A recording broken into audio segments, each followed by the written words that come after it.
하나님 말씀 같이 봅시다. 오늘 말씀은 구약성경 호세아입니다. 호세아서 6장 1절부터 6절에 있는 말씀입니다. 호세아서 6장 1절부터 6절.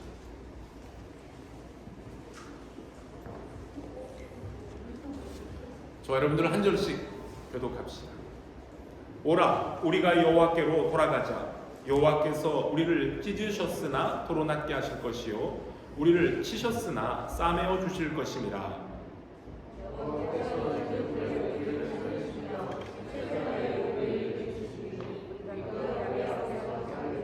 그러므로 우리가 여호와를 알자.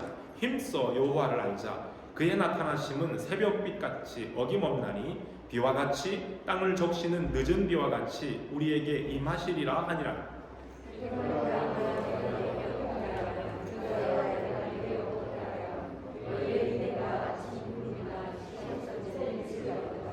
그러므로 내가 선지자들로 그들을 치고 내 입의 말로 그들을 죽였노니 내 심판은 빛처럼 나오느니라.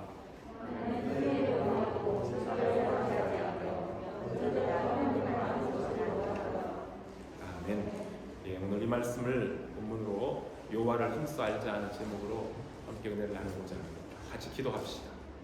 하나님 감사합니다. 저희들에게 말씀을 허락하시고 듣게 하시고 깨닫게 하시고 그 말씀으로 인하여 저희들이 힘을 얻어 또 세상을 살도록 복 주심을 감사합니다. 이 시간도 저희들이 겸손하게 마음을 열고 주 앞에 섭니다. 말씀을 전하는 자와 받는 우리 모든 성도들이 하나가 되어 주님 앞에 서게 하시고 말씀 앞에서 은혜 충만한 시간 되게 하여 주시옵소서. 예수님 이름으로 기도합니다. 아멘. 우리가 잘 아는 성경 구절 잠언 9장 10절에 여호와를 경외하는 것이 지혜의 근본이요 거룩하신 자를 아는 것이 명철이니라 했습니다. 하나님을 아는 것이, 여호와를 경외하는 것이 진정한 지혜 또 지식입니다. 하나님이 어떤 분이신가를 알고 경외해야 그것이 지혜의 근본이라는 뜻이었습니다. 공부를 많이 못할 수 있습니다. 공부를 많이 못하면 학문적인 지식이 좀 부족하고요. 때로는 세상 사는데 좀 불편할 수는 있습니다. 그러나 하나님을 아는 지식이 없으면 영원한 생명을 얻음에 있어서 중대한 어려움이 있습니다. 우리가 하나님을 압니다라고 하긴 합니다. 내가 하나님을 알죠. 하지만 우리의 미천한 지혜와 지식으로 전능하신 하나님을 어찌 다 안다고 감히 말할 수 있겠습니까? 우리가 하나님에 대해서 조금 아는 지식으로 영적인 교만에 빠져 하나님을 오해하고 하나님을 우리의 좁은 지식의 테두리 안에 가두어두는 어리석음을 범할 때도 있습니다. 그럼에도 불구하고 우리가 믿고 있는 하나님이 누구신지를 꼭 알아야만 하는 이유는 하나님께서 우리들로 하여금 하나님을 알고 하나님을 믿고 그 하나님을 따르기를 원하시기 때문입니다. 금세기 최고의 복음주의 신학자로 인정을 받고 있는 제임스 패커는 하나님을 아는 지식, Knowing God이라고 하는 그 책에서 하나님에 대해 아는 것이 우리 삶을 위해서 결정적으로 중요하다는 것을 역설하면서 이런 예화를 들고 있어요.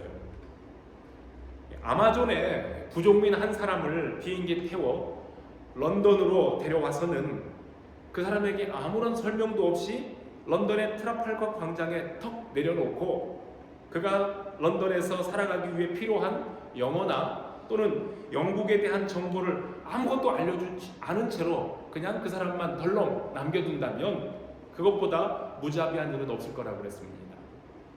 마찬가지로 만일 저와 여러분, 우리가 이 세상의 주인이시며 이 세상을 운행하고 계시는 하나님에 대해 모르는 채로 이 세상 속에 살려고 애를 쓰고 있다면 그거 역시 나 자신에 대하여 대단히 무자비한 것이라는 겁니다. 하나님에 대해 모르는 사람들에게 이 세상은 이상하고 때로는 미친 듯하며 고통스러운 장소가 될 수 있고 삶은 실망스럽고 불쾌한 일이 될 수 있습니다. 하나님에 대한 연구를 등한시하는 것은 마치 눈 가리개를 하고서 아무런 방향 감각도 없이, 그리고 이 내 주위에 무엇이 있는지도 이해하지 못한 채로 살아가는 것과 같습니다. 아마도 당신은 사는 동안 내내 비틀거리고 머뭇거리게 될 것이며, 이렇게 해서 인생을 낭비하고 영혼을 잃어버릴 수도 있습니다. 이렇게 예화를 들었어요. 기억하시죠? 우리 성도들은 이전에 웨스터민스터 대소요리 문답을 공부하신 분들은 기억하실 거예요. 자, 네 번째 질문이 뭐였냐면요, 그 중에서 하나님은 어떤 분이신가였어요. 그리고 이에 대한 대답은 하나님은 영이시며 무한하시고 영원하시며 그 존재가 변치 않으시는 지혜와 능력과 거룩함과 정의와 선하심과 진리이시다라고 설명이 되어 있습니다. 대답이 나와 있어요. 미국의 유명한 조직신학자인 찰스 하치는 바로 이 진술을, 네 번째의 그 진술을 가리켜서 이제까지 인간이 쓴 바 하나님에 대한 최고의 정의라고 이렇게 칭찬하고 있습니다. 여러분들이 개인적으로 성경을 묵상하거나 또는 혹 성경을 깊이 연구할 때에 성경을 읽는 독자들이 던져야 할 중요한 한 가지 질문은, 오늘 내가 읽고 연구한 이 말씀 속에 나타난 하나님은 어떤 분이신가? 이것이 중요합니다. 하나님의 말씀은 어떤 방식으로든지 우리에게 말씀하고 계시는 그분이 누구신가를 드러내주고 있습니다. 하나님이 누구신가 바로 깨달았을 때에 비로소 그 하나님의 말씀을 받고 있는 나는 누구인가? 라는 질문을 뒤따라 할 수 있게 됩니다. 나는 누구인가? 라고 하는 이 근본적인 질문은 이처럼 하나님과의 관계 속에서 나오게 되는 것이고, 바로 그 하나님과의 좋은 관계 속에서 바른 답도 얻게 됩니다. 그래서 또 여러분들이 공부했던 대소요리 문답 제1번이 뭐죠? 사람의 제일된 목적이 무엇인가요? 이렇게 묻죠. 그런데 이 물음은 당신이 세상을 살아가는 목적이 무엇이요? 라고 단도직적으로 물어보는 질문이 될 수 있습니다. 자, 이 질문은 우리 인간의 사람의 존재 가치와 정체성, 즉 나는 누구인가, 내가 어떤 존재인가를 깨닫도록 하는 대단히 중요한 질문입니다. 이 세상의 모든 사람들은 이 질문 앞에서 분명한 대답을 할 수 있어야만 합니다. 그리고 이 사람의 제일 되는 목적은 무엇인가라는 이 물음은 또 다시 표현하면 하나님이 사람을 창조하신 목적이 무엇입니까? 라는 질문이 됩니다. 그래서 대소요리 문답에서 묻고 대답하기를 하나님을 영화롭게 하며 또 영원토록 그분을 즐거워하는 것이라, 이것이 인생의 목적이라고, 사람의 주된 목적이라고 답합니다. 자, 그렇다면 그 대답대로 살기 위해서는 우리 모두는 나를 창조하신 그 하나님에 대해서 알아야 되고, 하나님이 나에게 원하시는 것이 무엇인지도 알아야 합니다. 하나님이 누구신가를 아는 지식은 이처럼 내 삶의 목적을 분명히 하기 위해서 결정적으로 중요합니다. 자, 그렇다면 우리가 하나님께 대한 바른 지식을 가져야 될 궁극적인 목적은 무엇이겠습니까? 아까 말했던 제임스 패커 목사님의 말을 다시 한번 빌려봅니다. 만일 우리가 신학적인 지식 그 자체를 위하여 신학적 지식을 추구한다면 그것은 반드시 우리에게 나쁘게 작용할 것이라고 했습니다. 그것은 그 신학적인 지식만은 우리를 교만하고 우쭐하게 만듭니다.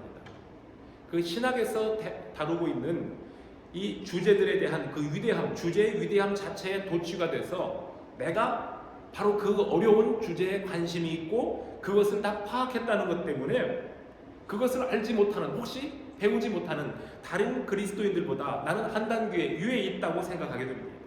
그리고 내가 보기에 좀 미숙하고 부적절한 그런 부적절한 것 같은 신학적인 개념을 가진 사람들을 경멸하기도 하고 또는 가련한 사람들로 치부에 부릴 수도 있는 위험이 있다는 겁니다.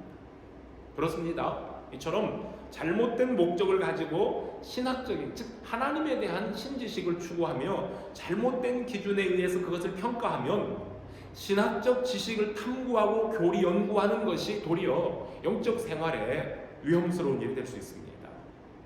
사실은요, 이러한 목적, 그러한 목적으로 신학을 연구하고 신학교에서 학생을 가르치는 신학교 교수들 중에는요, 물론 드문 사례이긴 하지만 신학 교수 중에도 예수 그리스도를 개인의 구주로 믿고 영접하지 않는 무신론자, 불신론자 교수들도 있습니다.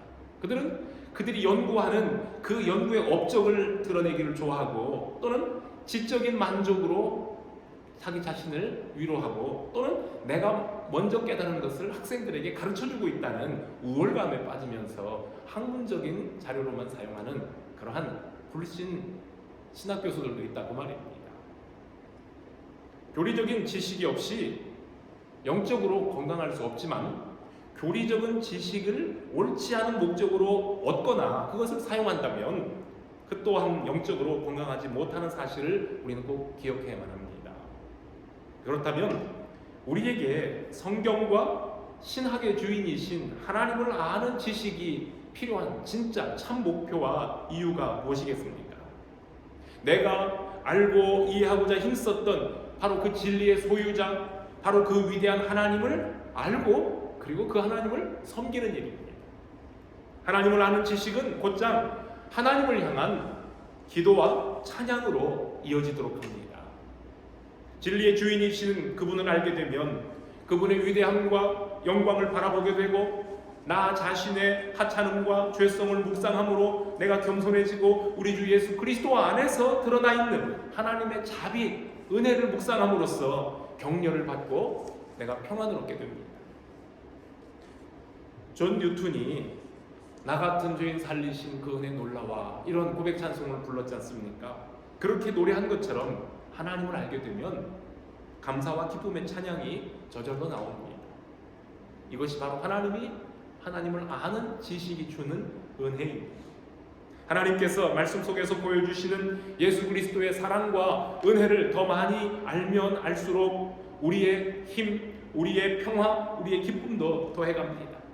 그래서 그 말씀 속에 보여지는 하나님의 거룩하심을 본받아 하나님이 원하시는 거룩한 자녀의 삶을 힘쓰게 됩니다. 여러분, 하나님의 거룩하심을 본받는 것, 이것이 하나님을 아는 참 목적과 이유입니다. 지식으로 끝나는 것이 아니라 그 삶의 주인이 되시는 하나님을 향해 한 걸음 한 걸음 나아가는 내 삶의 변화가 따라옵니다. 그렇기 때문에 하나님을 아는 지식은 나로 하여금 행동하는 그리스도인이 되게 합니다. 우리 더러마님교 성도들은 전에 우리 김 목사님 통해서 로마서도 공부하셨죠. 그랬죠? 그리고 아까 말한 소요리 문답, 교리 문답, 즉 조직 신학을 여러분들이 공부해 오셨어요.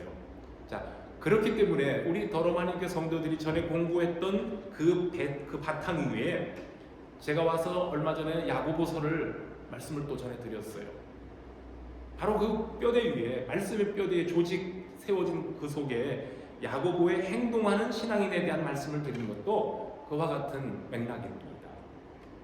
성경과 기독교의 진리들을 오래전부터 알고 지내왔지만 그것들이 나에게 아무런 의미도 주지 않았다고 말하는 분도 혹시 있을 수 있습니다.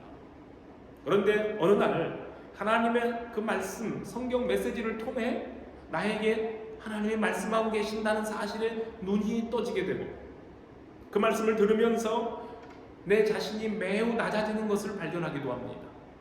나의 죄악, 죄책과 연약함과 무지함과 어리석음에 대해서 말씀하셔서 나 스스로 절망적이고 무력하다고 판단되며 그 말씀 앞에 무릎을 꿇게 하시기도 합니다. 그리고 겸손하게 하나님 앞에 용서를 구하지 않을 수 없게 만드십니다. 이것이 하나님의 말씀을 통해 하나님을 알아가는, 하나님을 발견한 그리스도인들이 경험하는 믿음의 첫걸음입니다. 그리고 계속하여 그 하나님의 말씀에 귀를 기울일 때 하나님께서는 나에게 그분의 마음을 열어 보이시며 나와 친구가 되어주시고 나와 교제를 나누십니다.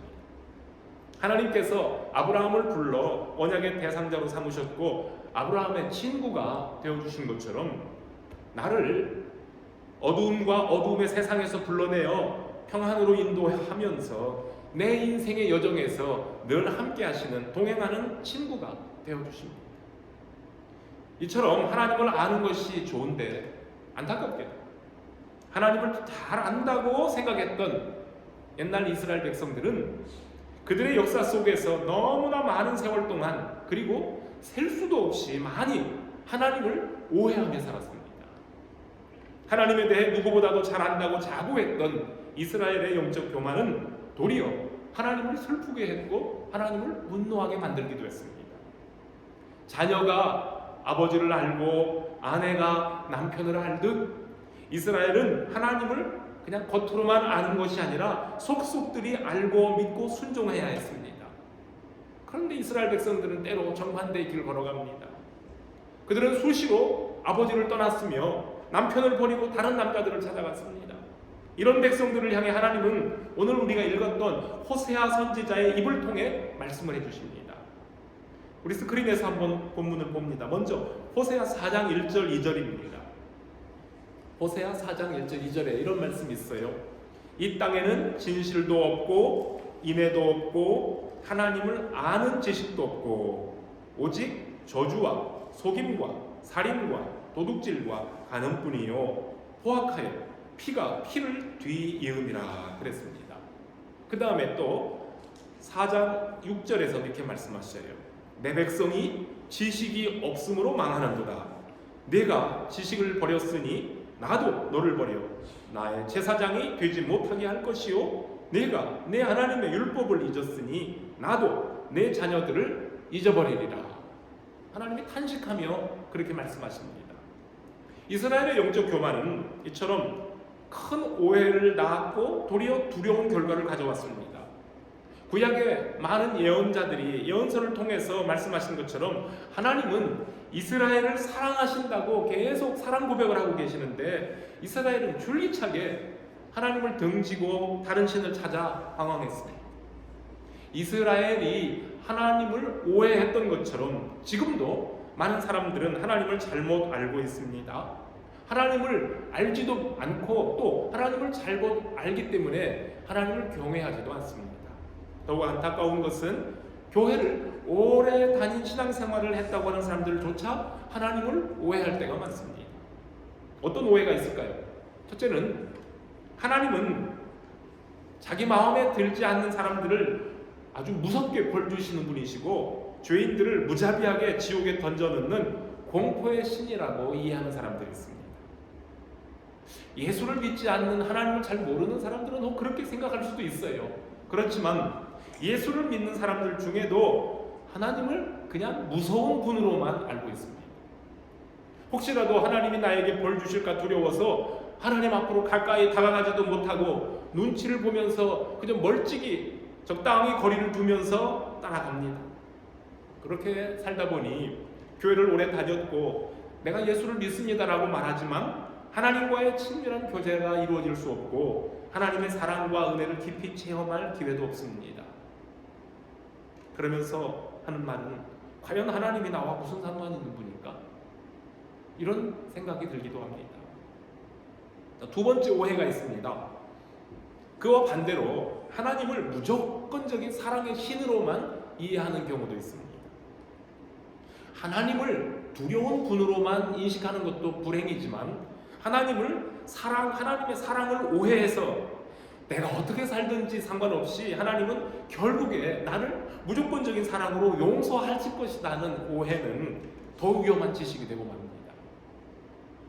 한 번 예수 믿으면 그 다음에 어떤 죄를 범해도 하나님은 나를 사랑으로 용서하실 거라는 잘못된 지식은 나로 하여금 죄에 대하여 무감각해지게 만들고 하나님의 공의로운 심판을 무시하면서 살게 만듭니다. 하나님을 떠난 타락한 이스라엘은 바로 그런 식으로 하나님을 이해했기 때문에 하나님을 알았기 때문에 교만하고 버릇이 없는 백성으로 전락해 버렸습니다. 세 번째 오해가 있습니다. 하나님은 편애하시는 분이야. 마치 부모가 자식을 편애하는 것처럼 하나님은 공평하지 못한 신이야 라고 오해합니다. 성경을 읽어보면 하나님은 이스라엘만 사랑하고 타 민족은 미워하시는 분으로 그려졌다는 겁니다. 오직 하나님은 이스라엘밖에 모르신대요. 이방인의 관점에서 보면 정말 그렇게 생각할 수도 있습니다. 그러나 우리 하나님의 눈으로 보실 때에는 이 세상은 모든 사람들이 누구나 할 것 없이 다 죄로 말미암아 타락해 있고 심판을 받아 마땅한 존재들입니다. 하나님은 바로 그런 세상을 구원하시기 위해 이스라엘이라는 한 민족을 선택하여 그들을 제사장 나라와 하나님 백성으로 삼아 주셨고, 하나님을 잘 섬기는 사람들이 어떻게 구원을 받아 하나님 앞에서 살고 있는지 모델로 보여주시며 이스라엘 백성들을 통해 더 많은 사람들을 하나님께로 인도하고 싶으셨습니다. 그게 하나님 본래의 계획이십니다. 그래서 우리 하나님은 절대로 죄인들이 죽는 것을 기뻐하시고 즐기시는 분이 아니십니다. 에스겔 선지자가 에스겔 33장 11절에 그런 말씀을 했어요. 하나님의 말씀을 전하는 겁니다. 나는 악인의 죽는 것을 기뻐하지 아니하고 악인이 그 길에서 돌이켜 떠나서 사는 것을 기뻐하노라 하셨습니다. 세상을 위해 아들을 주시기까지 하신 하나님께서 정말 불공평한 분이겠습니까? 하나님은 죄인 한 사람이 회개하고 돌아오면 천국에 있는 의인 10사람을 보시는 것보다 더 기뻐하시는 분입니다. 죄인이 회개하고 돌아오면 그의 과거의 죄를 잊으시며 그가 행하는 의를 보고 그를 구원하시지만, 반대로 의롭다 하는 사람이 그 의를 버리고 죄를 범하면 그 사람은 곧 그 죄로 말미암아 심판을 받는 것이 하나님의 공의입니다. 택함을 받은 이스라엘이라도 하나님을 버리고 죄를 범하면 그들의 죄 때문에 망하는 것이며, 비록 이방인들이지만 그들이 죄에서 떠나 하나님께로 돌아오면 하나님의 백성이 되는 것이 하나님의 공의요 하나님의 사랑입니다. 하나님이 세상을 이처럼 사랑하사 독생자를 주셨으니 이는 저를 믿는 자마다 멸망치 않고 영생을 얻게 하려 하심이라 하신 이 말씀은 이 세상, 타락한 세상을 향한 하나님의 마음이 가장 잘 나타난 구절입니다. 하나님이 사랑하신 세상은, 우리가 살고 있는 이 세상은 깨끗하고 완전한 세상이 아니라 죄로 말미암아 멸망에 가까운, 아니 멸망하게 될 세상이었습니다. 사람의 노력이나 선행으로는 구원 얻을 만한 아무도 없기 때문에 사랑하는 독생자를 세상에 보내주셨고, 그 아들을 믿는 자는 그가 누구든지 멸망치 않고 영생을 얻게 하셨습니다. 이것이 바로 우리 하나님의 한없이 자비로우신 공의와 공평함입니다. 그런데도 사람들은 하나님을 오해하고 하나님은 불공평해, 하나님은 편애하시는 분이야 라고 생각한다는 겁니다. 우리 하나님께서 호세아 선지자에게 말씀을 하셨습니다. 너는 음란한 아내에게 장가를 들어 음란한 자식들을 낳고 살아. 네 아내가 너를 버리고 다른 남자에게 가거든 찾아가서 데려오고, 데려다 놨는데 또 달아나거든 다시 찾아가서 값을 주고 데려와 그를 사랑하며 살아라. 참 이상한 명령을 내리셨어요. 하나님의 명령대로 호세아 선지자는 고멜이라고 하는 여인을 아내로 맞이했습니다. 이 호세아와 고멜의 결혼 생활은 하나님과 이스라엘의 관계를 상징하는 것이었습니다.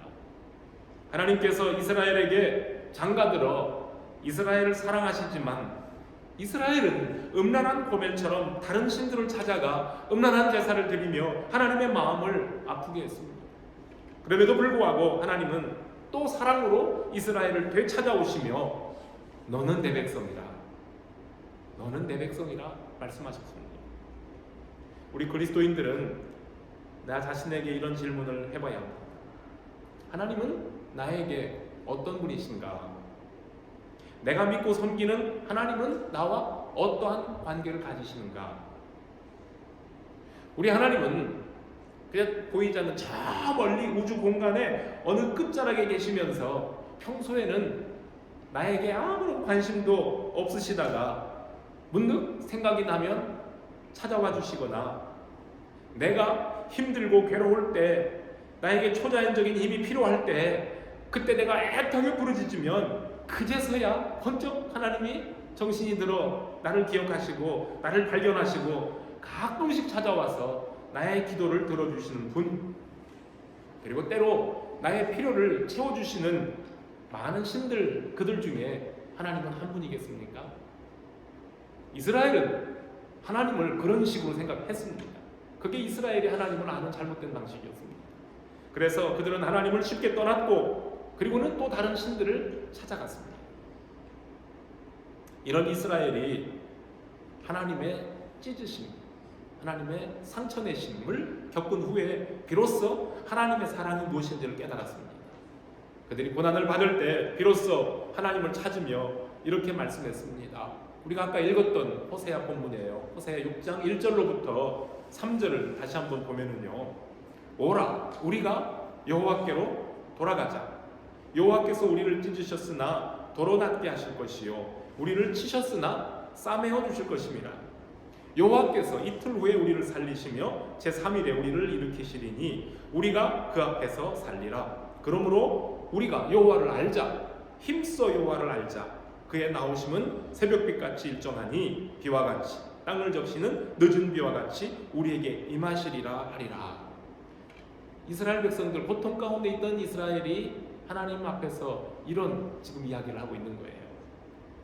어려울 때 아수르에 찾아갔고 어려울 때 애굽에게 손을 벌렸던 이스라엘이 하나님만이 진정한 치료자임을 깨닫고 이제 우리가 하나님께로 돌아가자라고 고백을 하는 겁니다. 이 사람들이 이전에는 하나님을 잘 몰랐다가 이제야 하나님이 변함없는 분이시라는 것을 알게 된 겁니다. 하나님은 사랑하시기 때문에 고난을 허락하시고 사랑하시기 때문에 아픔을 허락하셨다는 것을 이제서야 그들이 깨닫기 시작한 겁니다. 이제까지 그들은 하나님은 자기들이 원하는 것만 주시는 분인 줄로 오해를 했습니다. 그러나 하나님은 사랑하시기 때문에 더 많이 아플 때까지 기다리셨다가 그들의 병든 자리를 정확하게 진단하시고 깨끗하게 치료하시는 분이셨습니다. 그런데 오늘 아까 앞에서 읽었던 것처럼 하나님을 힘써 알자고 하는 이스라엘 백성들에 대한 하나님의 반응이 의외입니다. 의외의 반응을 보이셔요. 4절부터 6절에 있는 말씀입니다. 거기도 한번 봅시다. 4절부터 6절. 에브라임아 내가 네게 어떻게 하랴. 이 에브라임은 북쪽 이스라엘을 말하는 겁니다. 그 다음에 남쪽 유다야 내가 네게 어떻게 하랴. 이 말은 뭐예요? 어찌하면 좋겠냐, 너희들 어떻게 하면 좋겠냐, 이런 뜻이에요. 너희 인애가, 즉 너희 자비 긍휼이 아침 구름이나 쉬 없어지는 이슬 같도다. 그러므로 내가 선지자들로 그들을 치고 내 입의 말로 그들을 죽였노니 내 심판은 비처럼 나옵니다. 나는 인애를 원하고 제사를 원치 아니하며 번제보다 하나님을 아는 것을 원하노라. 하나님은 이렇게 대답을 해주십니다. 고난을 당할 때 비로소 정신이 번쩍 들어 하나님을 찾고 돌아오겠다고 하는 그 이스라엘 백성들, 하나님을 알자, 하나님을 힘써 알자고 외치는 백성들이 하나님 보시기에는 못 믿어오신 거예요. 하나님께 돌아가고 하나님을 제대로 알자는 외침이 있긴 하지만 잠시 보이다가 사라지는 아침의 구름이나 이슬처럼 언제 또다시 마음을 바꾸고 돌아설지 알 수 없는 변덕스러운 백성들이었기 때문입니다. 그럼에도 불구하고 하나님은 이러한 백성을 불쌍히 여기고 받아주십니다. 깨달음을 위해 때로는 따끔한 징계로 벌하시기도 합니다. 그래서 그 징계가 너무 아프고 고통스럽기도 합니다.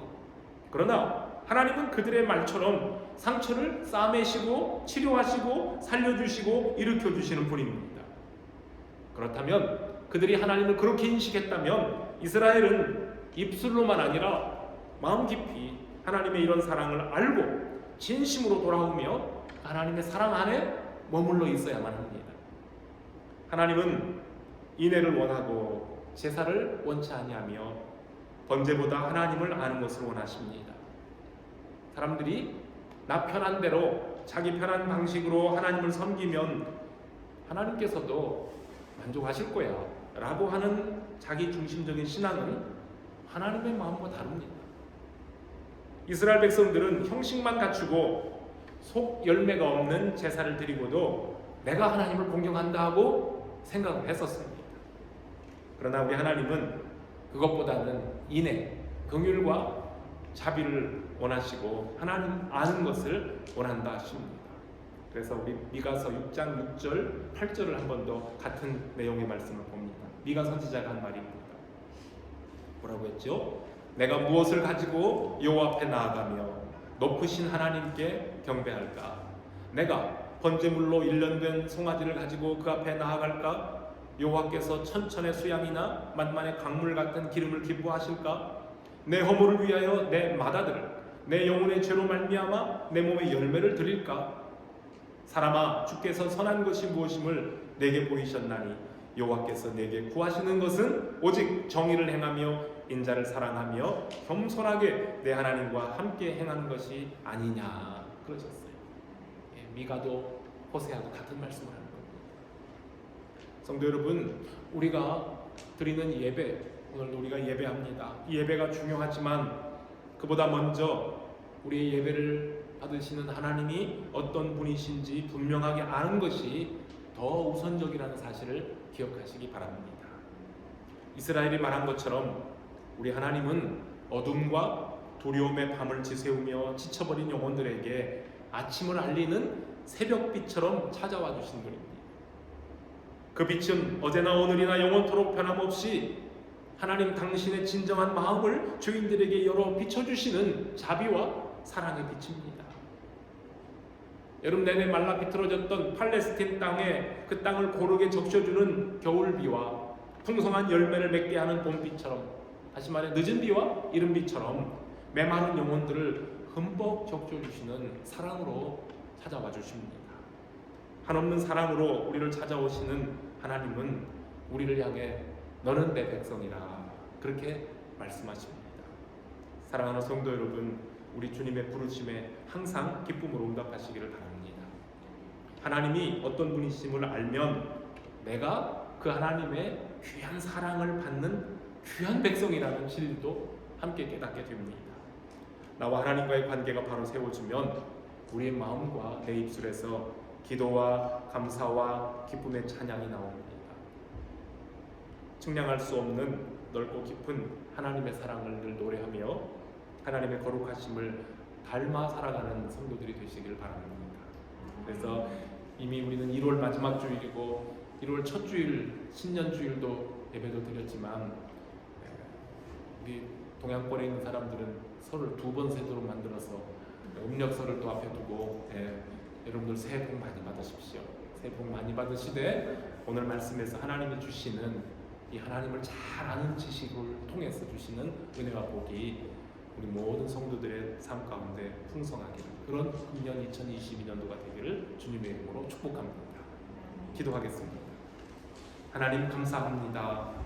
미련한 저희들이 감히 어찌 하나님을 알 수 있겠습니까? 그럼에도 불구하고 하나님께서는 하나님 자신을 우리에게 열어 보여주시며 나를 알라고 하십니다. 너희가 나를 잘 알게 될 때에 내 사랑을 알고 내 은혜가 무엇인지 알고 내 사랑 안에 거할 수 있다고 하십니다. 부족한 우리들을 불러서 너는 내 자녀다, 내 사랑하는 아들이다, 내 딸이다, 내 백성이라 불러주시니 참 감사합니다. 하나님을 아는 지식으로 오늘 우리 자신을 돌아보며 내가 누구인 것을 분명히 알면서 하나님의 영광과 하나님의 기쁨을 위해 살아갈 수 있는 종들 되게 하시고 우리 사랑하는 성도들의 각 가정에 필요한 것들이 무엇인지를 이미 알고 계시는 하나님, 저들의 건강도 지켜주시고 저들의 생업도 지켜주시고 저들의 장래를 복주시고 자녀들을 복주시기를 원합니다. 지금 어려운 환경 속에서 살아가고 있는 우리의 모든 사람들, 특히 더럼에 와서 공부하고 있는 우리의 젊은이들에게 하나님을 아는 지식과 하나님을 우선으로 하며 하나님 앞에 예배하는 복을 얻게 하여 주시옵시고 세상을 향해 주의 그리스도의 일꾼들로 담대하게 나아갈 수 있게 주시기를 원합니다. 하나님, 몸이 연약한 우리의 성도들이 있습니다. 주님이 아십니다. 찾아주시고 어루만지시고 고쳐주시고 싸매어주시며 일어나서 하나님이 주신 거룩한 삶을 힘껏 살아갈 수 있는 믿음의 자녀들 다 되게 해주시기를 간절히 바랍니다. 한 주간 동안 세상에 나가 살 때에 저희들 이 말씀 의지하며 하나님의 사랑을 증거하며 사는 종들 되기를 바랍니다. 예수 그리스도의 이름으로 기도합니다.